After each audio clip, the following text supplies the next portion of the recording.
ও রাজনৈতিক ন্যায় বিচার, চিন্তা, মত প্রকাশ,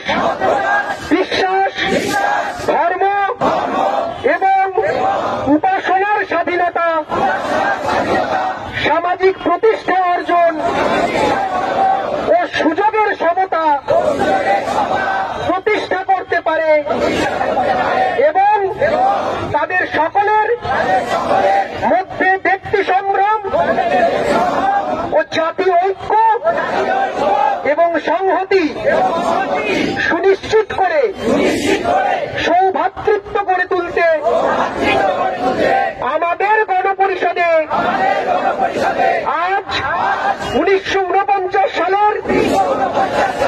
26শে নভেম্বর এতদ দ্বারা এই সংবিধান গ্রহণ করছি, বিধিবদ্ধ করছি